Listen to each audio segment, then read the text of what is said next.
Good afternoon and welcome to Newswave. I'm Devan Karp and today's April 17th, 2020, our third week of remote broadcasting.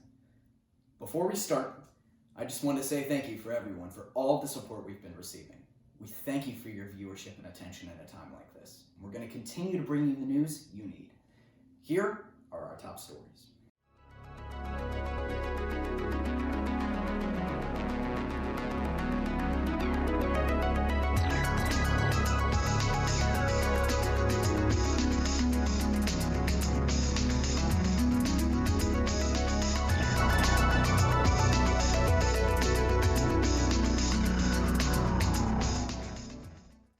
Austin and Travis County, Texas have extended their stay-home work-safe order from April 13th to May 8th.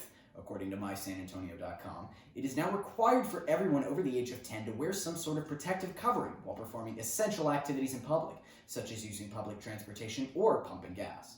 To support the order for face masks, fabric stores are now deemed essential businesses to provide all supplies needed to create fabric face coverings. All essential businesses will also be sent signage and additional support to enforce the face covering requirement. A news release from Travis County also states that local officials will begin enforcing this if there's not widespread compliance. Failure to comply will result in a fine of up to $1,000. There were more than 2,400 coronavirus-related deaths reported in the U.S. Tuesday, according to Johns Hopkins University. That's a grim one-day total for the U.S., and it happens as leaders talk about gradual reopening of the country.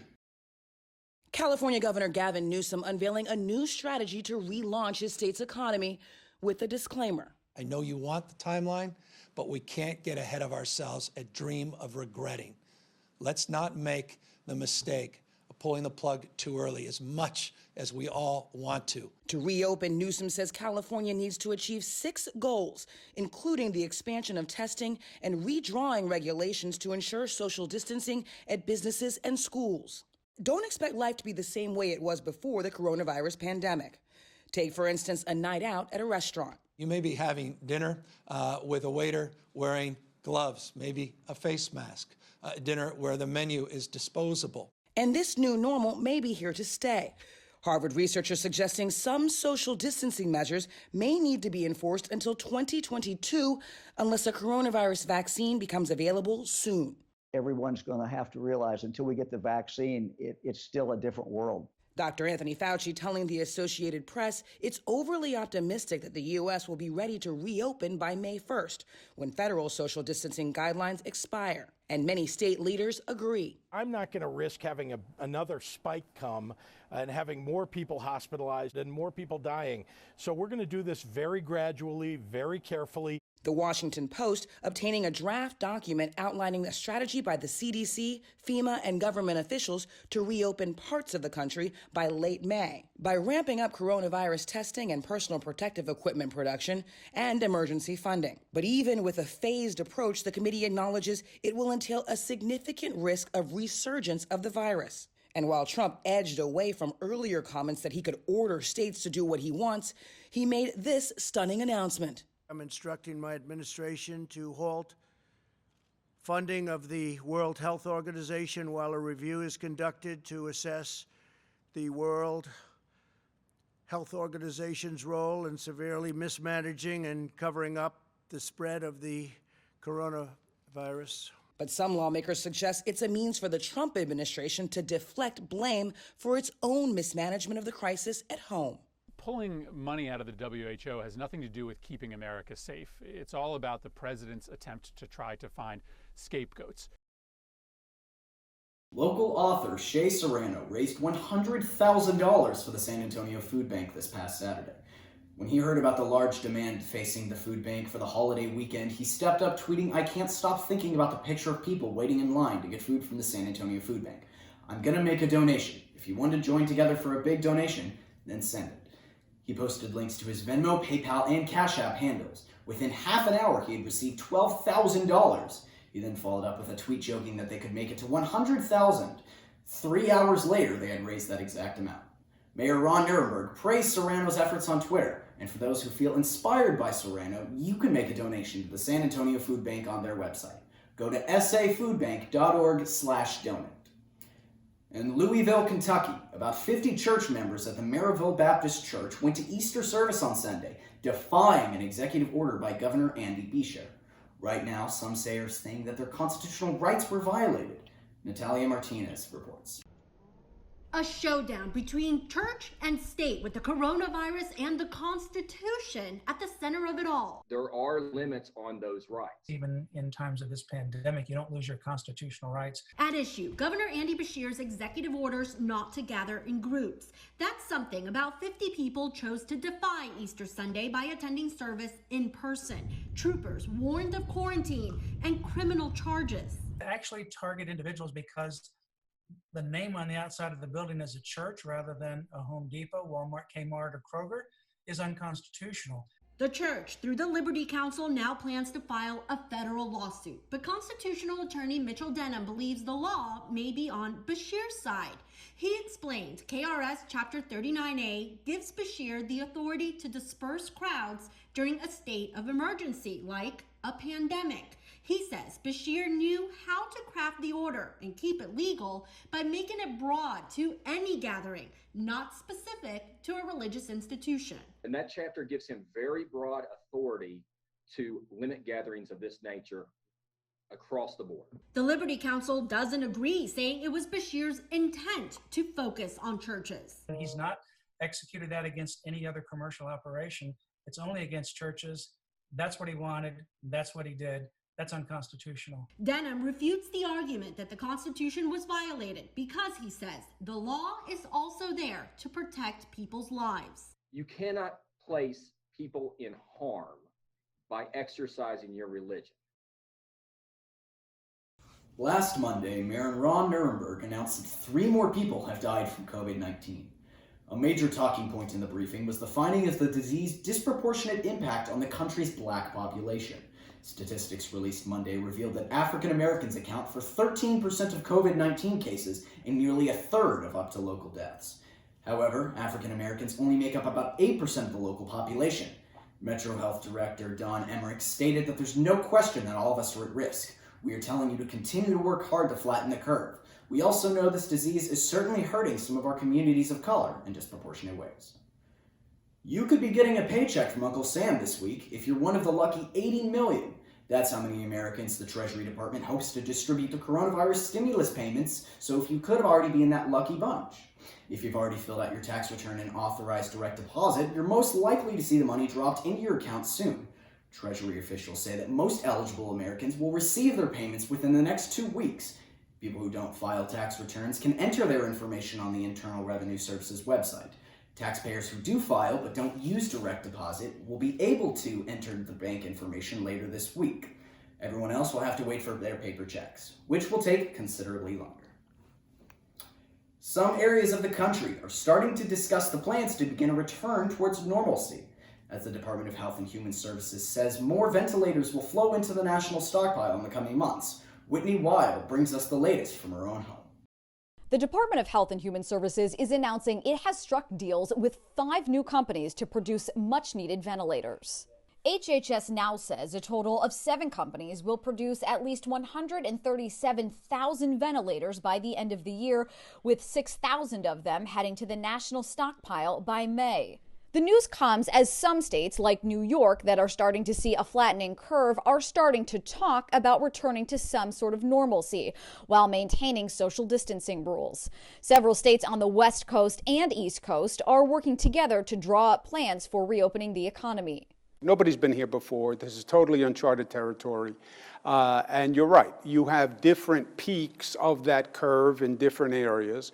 So we're not talking about the next 2 weeks to 3 weeks. We're talking about months.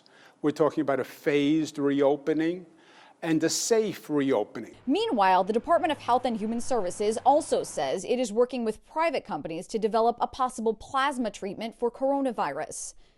The hope here is to use antibodies from recovered coronavirus patients to help those battling the infection. No timeline yet on when that treatment would be available. In Washington, I'm Whitney Wild. This week, I spoke with Dr. Sheryl Tynes, Vice President of Student Life, for more information about how the university has been handling the online class process. All right, so joining us now is Dr. Sheryl Tynes. How are you doing, Dr. Tynes? Doing great. Doing great. Good. Glad to have you on the show. So first off, I just wanted to ask, how are you with everything going on? Yeah, so it's been interesting. It's surreal, honestly, and we honestly miss students. It's really quiet on campus, and I think this is a really powerful way to underscore how remote and online learning is not the same as being physically present with other people. There was a great article in the San Antonio Current that Professor Erin Sumner did, and she talked about how she doesn't like the term social isolation, that really we're human beings and we need each other, and that she really prefers physical isolation, right? That we need to physically, separate, but not socially. And so I think everybody's starting to feel like this is dragging on longer than we want. I was talking to my colleague, Dr. Gary Neal, who's Senior Director of Counseling Services, and he's working on some sort of a written project talking about how he feels like this is a long-term process. If there's a beginning and a middle and an end, then we're probably at the end of the beginning. And so all of us are like, how long is this going to last, and what's going to happen? And there's just so much uncertainty, and having people like trying to navigate it emotionally. Right. And the sense of loss that we all have, whatever that is, if it's our graduating seniors and not being able to close out the end of a chapter in a way that they were looking forward to in May. Whether it's students who are sad about summer research opportunities that they were looking forward to, or internships, or students who were supposed to go abroad in the fall, really am looking forward to that. So there's just a lot of heartache. You layer on top of those student-related kind of questions, all of the personal fallout, both health-related and economic for people. I think all of us know people who've lost jobs, or who are furloughed, or small businesses that are concerned about their future. I think about our incoming students a lot, and just sort of them wondering what the heck is going on. So I think that it's just a really, we're in unprecedented waters as a country. And I think, you all are a generation that likes to have a plan and likes to know what the plan is. And so it's hard for everybody, but I think it's really hard when you're a young person. It's like, what is the job market going to look like if I'm a graduating senior, right? And when is it going to get better? I tend to be a pretty optimistic person, and I think that we're going to be okay. This is not like the 2008 Great Recession that was really an economic, problem rather than a health-related problem. So a lot of the models that I've been looking at are very U-shaped or V-shaped. They're not L-shaped in terms of, economic projections for the future. So I think we're going to be fine, but it's a matter of people finding what brings them joy in the here and now and the daily. Because here's the thing, this, Devan, being on Zoom all day is a grind. Right. And it does not replace, being with other people. If ever there was a case to be made for small liberal arts in-person classes and deep critical thinking and sitting elbow to elbow with your peers, this is it, right? This is a really good example of the value and the beauty of a small liberal arts school. So to me, it really affirms that, even though it's hard right now. So. Right. I know you were talking a little bit about this earlier in some of the silver linings, and everyone keeps talking about how this is so awful. And not to discount anything that's happening right now, because there are a lot of situations that aren't ideal for a lot of people. I know you've said you think that this is going to help the university come out stronger. What do you think it's going to do for the students specifically?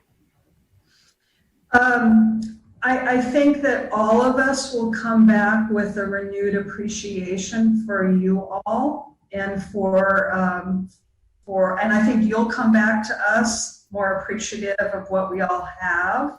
I think all of us, it's sort of elevated like, oh, this is why it's different, right? I think that, I don't get me wrong, I don't want to sugarcoat the stress that a lot of our students' families are under. And so I think that Trinity is just really fortunate to have the resources that we have. And honestly, I think there will continue to be really tough decisions made, but I think that we will be a more efficient organization. We will realize that stewardship of all of our resources is really important. And by resources, I mean people too, right? Our alumni have been amazing to the students and reaching out to be like, how can we help? And I have a place where students could stay and donating to the emergency fund. And can I help with people finding jobs? I mean, I was talking to one of my favorite alums. She's in her mid-30s. She's blind and she lives in Seattle. And imagine that, right? She's been really it's been horrible for her. And she said to me, my best support system right now are my Trinity friends. And so it underscores that you guys are there for each other. You're action oriented. You want to make a difference. You want to do good things. And I've seen that come out. And so I think that that's the beauty, is that Trinity students don't want to just analyze questions. And you're very entrepreneurial and you're very action oriented. It's like, what can we do? How can we continue to build community remotely? How can we create care pods for other people in need? How can we match up needs with abilities? And so I think back to all of the crises that I've seen at Trinity, 9/11 or the 2008 recession, and our community just like coheres in a way that it just makes me really proud. And so I feel like when we come back together, there's going to be some really awesome celebrations, it's going to be good. In order just to wrap things up, would you have any final advice for any students or viewers that will be watching right now? I think just holler if people need help and let us know if you need help, because we can connect you with resources. I'm really excited that we've got a new person in student life, a case manager who's going to be terrific. And so just reach out to the people that you know. And if they're not the ones who can resolve the issues, they'll know who to share it with. And so I think just stay in touch. Just because you're not here on campus doesn't mean that we're not here and working hard and wanting to know what you guys need. I mean, I have always said, and I mean this sincerely, the best ideas that have happened at Trinity come from our students. And so you guys need to stay in touch with us. We're in good touch with SGA and hearing from them, and they've got really great ideas. And you guys are hearing from your friends at other schools, so there could be some really great ideas in there. So just stay in touch with us and let us know if you need things from the micro level to the macro level. Yeah.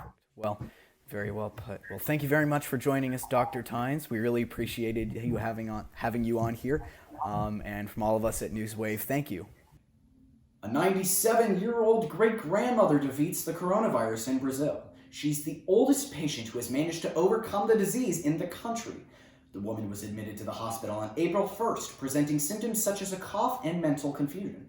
But on Sunday, April 12th, the medical team from the hospital in Sao Paulo celebrated her recovery, and she was discharged. Well, that's all the time we have this week. Tune in next Friday at 3 p.m. for more Newswave. And again, if you have any questions you need answered, please consult the frequently updated COVID-19 website on Trinity's webpage, or ask us through our social media listed below. Again, we thank you for your time. Remember to stay home, stay safe, and stay compassionate. We're all in this together, and we can beat this virus with some ingenuity, cooperation, and patience. Normalcy may not return for a while, so it's important to adapt and grow to face this challenge. I'm Devan Karp, and we'll see you next week, right here on Newswave.